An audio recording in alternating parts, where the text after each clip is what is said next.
Assalamualaikum warahmatullahi wabarakatuh. Salam sejahtera untuk kita semua. Shalom, Om Swastiastu, Namo Buddhaya, dan salam kebajikan. Yang terhormat Bapak dan Ibu Guru, yang terhormat Bapak Kepala Sekolah, serta teman-teman murid yang saya cintai dan banggakan. Puji syukur kita panjatkan kehadirat Allah Subhanahu wa taala karena atas rahmatnya kita bisa berkumpul di tempat ini dalam keadaan sehat. Pada kesempatan yang berbahagia, saya akan menyampaikan pidato dengan judul kegiatan ekstrakurikuler menulis di sekolah. Teman-teman yang saya banggakan, menulis adalah jendela ilmu. Tanpa menulis, ilmu hanya akan menjadi wacana yang cepat lenyap ditelan waktu melalui tulisan ide-ide luar biasa. Melalui tulisan, suara kita bisa didengar bahkan ketika kita tidak sedang berbicara. Sayangnya masih banyak dari kita yang menganggap menulis itu sulit, membosankan, atau hanya untuk anak-anak sastra. Padahal menulis ini untuk semua orang. Apakah kamu suka cerita fantasi? Tuliskan. Apakah kamu punya pendapat tentang lingkungan sekolah? Tuliskan. Apakah kamu ingin berbagi pengalaman lucu? Tuliskan. Nah, disinilah pentingnya ekstrakurikuler menulis di sekolah. Ekskul menulis bukan sekedar tempat belajar membuat puisi, cerpen, atau pidato. Lebih dari itu, ekskul menulis adalah ruang berekspresi, ruang melatih keberanian, dan ruang menemukan jati diri.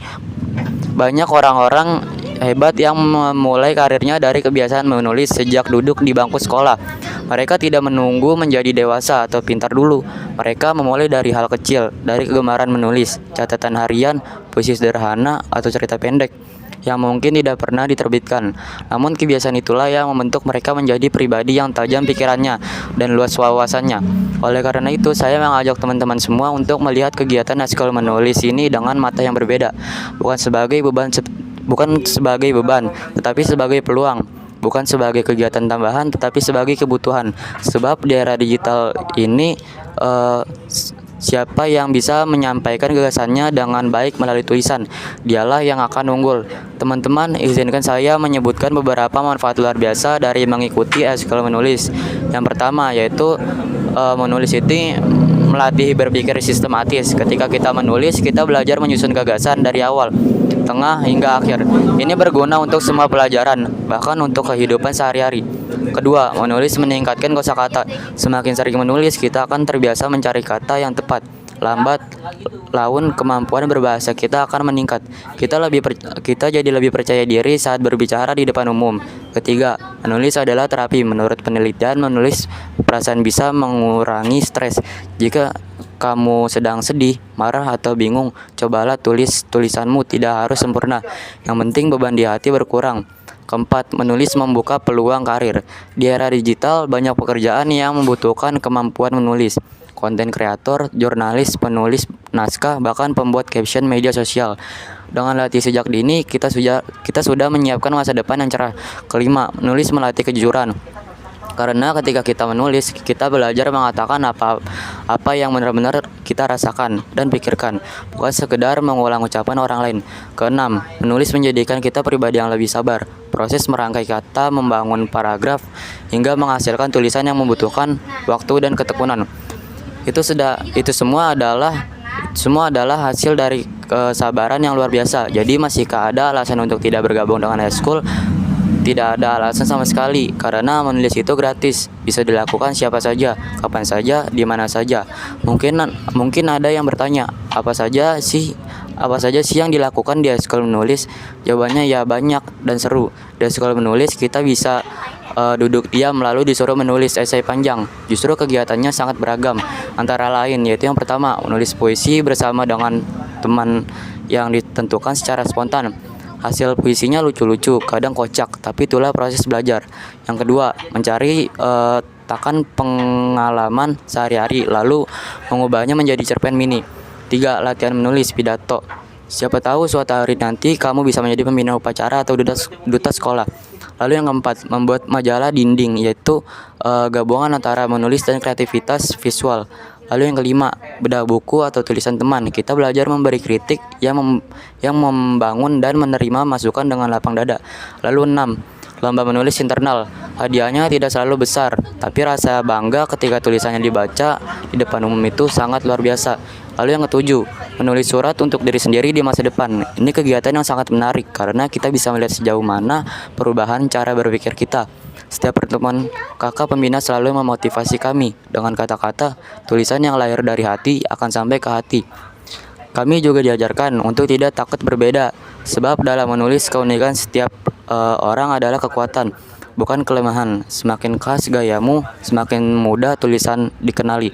Teman-teman, sekarang saya akan menjelaskan lebih dalam tentang tantangan dalam sekolah menulis dan bagaimana cara mengatasinya. Ini penting karena banyak dari kita yang sebenarnya ingin menulis, tapi berhenti di tengah jalan. Tantangan pertama yaitu rasa malas. Ini adalah musuh utama semua penulis, termasuk penulis profesional. Sekalipun rasa malas tentang begitu saja. Apalagi ketika kita sedang lelah setelah belajar seharian. Jadi cara mengatasinya yaitu jangan paksakan diri menulis panjang-panjang. Cukup mulai dengan satu kalimat. Misalnya, hari ini aku merasa, lalu lanjutkan. Begitu kalimat pertama selesai. Biasanya kalimat kedua dan ketiga akan mengalir sendiri. Tantangan kedua yaitu takut tulisannya jelek. Banyak teman saya yang sudah membuat tulisan lalu menghadap UASnya lagi karena merasa tidak bagus. Mereka berkata, ini jelek, malu kalau dibaca orang lain. Padahal semua penulis hebat mulai dari tulisan yang jelek. Bahkan penulis terkenal sekelas Pramoedya, Ananta Toer atau Di Lestari punya draft tulisan yang tidak pernah mereka terbitkan. Jadi jangan takut, simpan semua tulisanmu.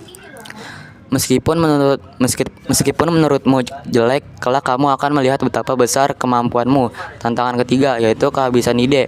Ini sering terjadi. Kadang kita duduk di depan buku atau laptop, tapi pikiran kosong seperti lemari tak berisi. Cara mengatasinya adalah dengan banyak membaca. Semakin banyak membaca, semakin banyak ide yang masuk ke otak. Selain itu, jalan-jalan sebentar, ngobrol dengan teman atau mendengarkan musik juga bisa memicu ide. Tantangan keempat yaitu tidak ada waktu. Kesibukan sekolah, PR, les, dan kegiatan lain memang menyita waktu. Tapi ingat, tidak perlu menulis berjam-jam. Cukup 15 menit setiap hari. Misalnya sebelum tidur, tuliskan 3 hal terjadi hari ini. Itu sudah lebih dari cukup untuk membangun kebiasaan menulis. Tantangan kelima yaitu lingkungan yang tidak mendukung. Mungkin ada teman-teman bahkan keluarga yang meremehkan kegiatan menulis. Bahkan mereka bilang, buat apa menulis, nggak ada gunanya uangnya. Terhadap komentar seperti itu, jawab saja dengan senyuman, karena kita tahu bahwa banyak penulis yang sukses dan dihormati. Buktikan dengan hasil, bukan dengan debat. Tantangan keempat yaitu tidak tahu harus mulai dari mana. Solusinya sangat sederhana. Mulailah dari apa yang kamu alami hari ini. Tulis saja seperti kamu sedang bercerita kepada sahabatmu. Tidak perlu pakai kata-kata indah dulu. Yang penting tulis dulu, perbaiki nanti. Nah, teman-teman, dengan memahami tantangan dan cara mengatasinya, yaitu saya yakin kita semua bisa berkembang menjadi penulis yang lebih baik. Sekolah menulis ada untuk membangun kita melewati semua tantangan itu bersama-sama. Bayangkan jika kita semua menjadi generasi yang hanya pintar berhitung, tapi juga pintar menuangkan gagasan. Bayangkan jika sekolah kita dikenal sebagai sekolah yang melahirkan penulis-penulis cilik berbakat. Itu semua dimulai dari langkah sederhana, mengikuti sekolah menulis jangan sungguh-sungguh. Maka dari itu, mari kita kabarkan semangat literasi di sekolah ini. Jangan biarkan ide-ide cemerlang hanya terkukur pada kepala. Jangan biarkan cerita seru kita hanya menganggap begitu saja. Tuliskan untuk yang belum bergabung. Silakan datang ke ruang ekstrakurikuler setiap hari pukul Rabu pukul jam 2 siang. Untuk yang sudah bergabung, teruslah berlatih dan ajak teman-teman lainnya bersama. Membuktikan bahwa menulis itu menyenangkan. Menulis itu membanggakan, dan menulis itu membuka pintu masa depan. Sebagai akhir pidato ini, saya ingin mengutip pesan dari Pramoedya Ananta Toer, yaitu orang boleh pandai setinggi langit, tapi selama ia tidak menulis, ia akan kehilangan dalam masyarakat dan sejarah. Juga pesan dari seorang penulis muda Indonesia, jangan tanyakan apa yang bisa tulisan berikan padamu, tapi tanyakan apa yang bisa kamu berikan melalui tulisanmu. Mari menulis, mari berkarya, mari kita abadikan setiap jejak pemikiran kita. Sebab satu hari nanti mungkin tulisan kecilmu akan mengubah banyak hal. Terima kasih kepada Bapak dan Ibu guru yang telah membimbing kami dengan sabar. Terima kasih kepada teman-teman yang sudah mendengarkan pidato ini dari awal sampai akhir. Semoga saja apa yang saya sampaikan bermanfaat dan menggerakkan kita semua untuk lebih mencintai dunia menulis. Wassalamualaikum warahmatullahi wabarakatuh.